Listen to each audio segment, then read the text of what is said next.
Happy lunchtime. I think it's Thursday.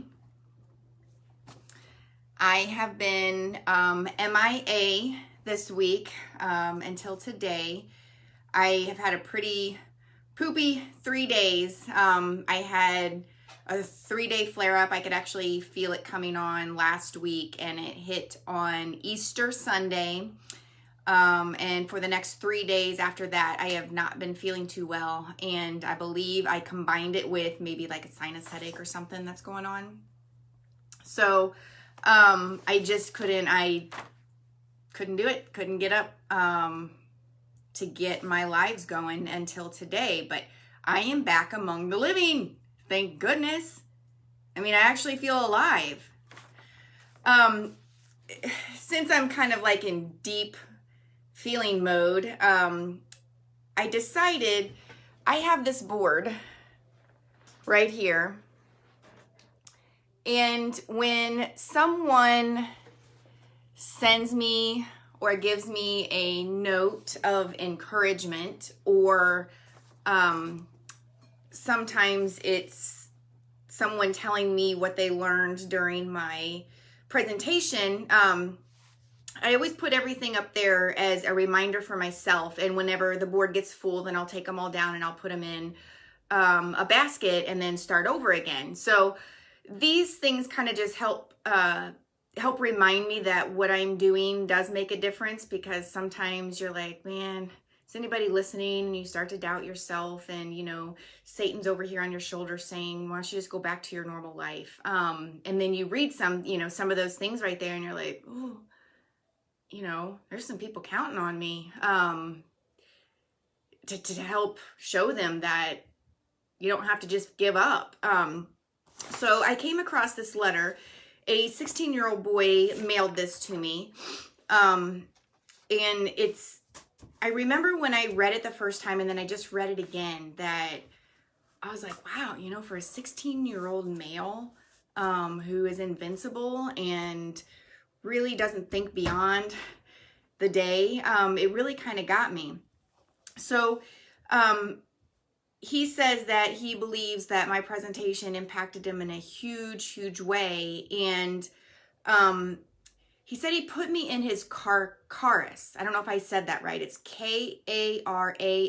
It's something he learned in his English class. He said a chorus is a list of people that set you in motion or makes you think of your life and about your life choices. I believe that that is how you impacted me, and that is why I put you in there. So he says, you have impacted my life by showing the consequences that you can put not only yourself, but other people in danger by the choices that you make. That's a big, big thing with young adults and people who abuse, is they only think about hurting themselves, and they always say, well, if I hurt myself, I mean, that's fine. I'll deal with it. I'm fine. It's the people on the other end that are the ones that usually suffer. He says, on the day of your presentation, I learned that the real consequences of drinking and driving and how risky it can be. I learned from you that if you drink and drive, you will not only harm yourself, but you can harm others in a severe way, just like your situation, while you are left today and must always wear braces to be able to walk. You have made me think while I am driving too. Now I think about the other cars while I'm on the road as well, thinking of the damage that they did to you and what they can do to me. Ooh, light bulb. I use that example a lot already in my life. I have told both of my parents about you because I thought it was such a fantastic lesson.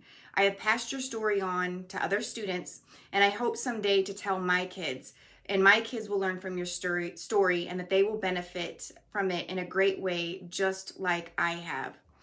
In conclusion, I would just like to thank you for your amazing advice and giving me example of how bad things could go. He says, I am turning 16 in just a few short months. I do hope to have some fun driving, but using your advice to be safe and drive responsibly. Thank you so much for accepting my letter. So for me, it's like, I shouldn't need confirmation at this point, but man, it doesn't hurt. doesn't hurt at all to read something or hear somebody say, you know, I heard you. I heard what you're saying, and I felt it in my heart. And them taking that, and already it's, you know, I guess he's 15 years old, saying, hey, I'm gonna take this and eventually tell my children about this, because at that moment in time, everything that I said and showed him made such an impact on his heart and his mind that he feels like that's how far he's going to take my message. And I hope that continues, because, man, pouring my heart out all the time, there's months where it gets hard, especially whenever it's the distracted driving months, March, April, and then like September, October. Sometimes I do 3 awareness presentations a day, and you know, I come home and I'm so heavy for a while, just because that presentation is heavy. It's serious.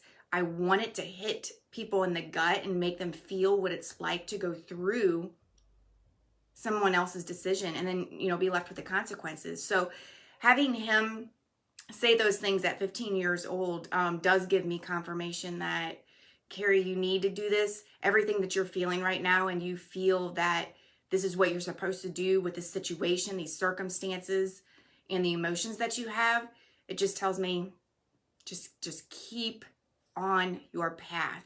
Just keep going no matter what. So I think since I had to skip one already this week, I'll go ahead and just do another one tomorrow. And instead of doing 3 a week, we'll just do 2, since I was feeling so bad. And then I looked at the forecast. Happy days are coming. My 6 good months are coming out of the year, the warm months. So, all right, until tomorrow, guys. Later.